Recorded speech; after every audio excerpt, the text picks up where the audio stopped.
Hey, Nathan here. Welcome back to another video for the PGL2D Alpha series. And in this video, we're going to discuss the InputSystem class. So right-click the input folder and create a new class. And we're going to call this InputSystem. Alright, I'm going to make this small. It's going to be a public class. Alright. So let's add the properties first. Public. So the input system is going to have two input states, the current state and the previous state. Input state is called the current state. So public input state, current input state, get and private set. Public input state, previous input state, get and private set. Alright, now let's add the constructor at the top. Public input system, opening and closing parentheses, current input state is equal to new input state. Previous input state is equal to new input state. Okay. So let's add a update method here. Alright, so let's add an update method. Public void update. Opening and closing parentheses. No need to provide game time. Current input state dot is frozen. We're going to freeze the current state, and then we're going to set the previous input state is equal to the current state. So this right here marks the previous state as frozen.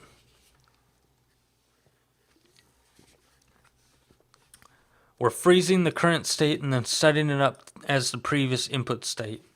Next, we need to get the current input state is equal to new input state.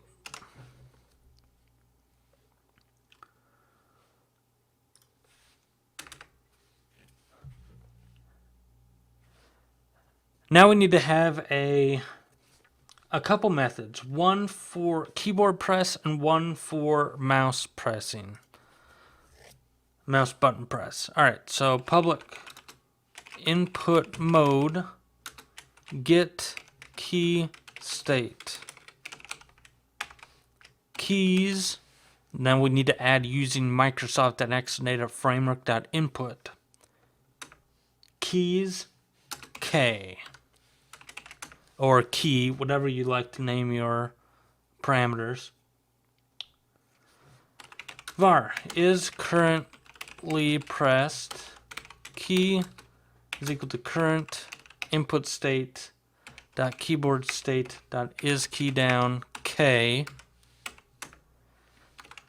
Var is previously pressed key is equal to previous key state dot keyboard state dot is key down K.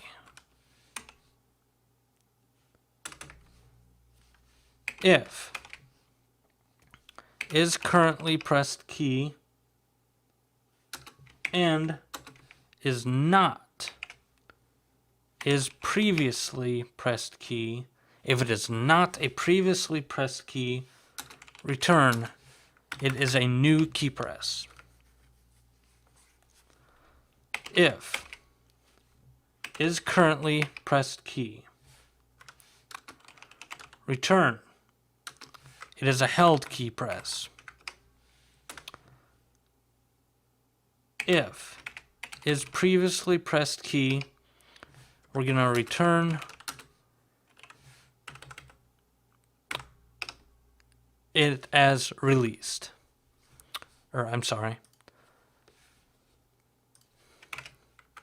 If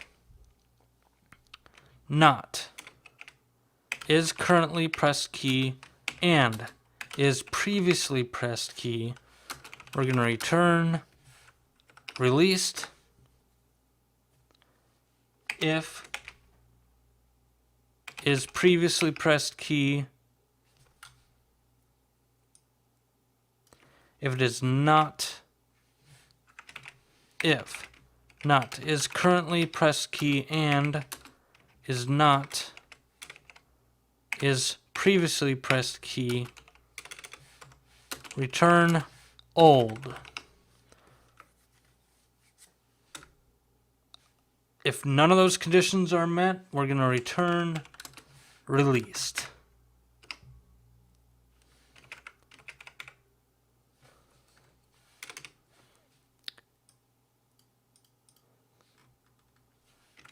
If none of those conditions are met, we are going to return it as pressed old.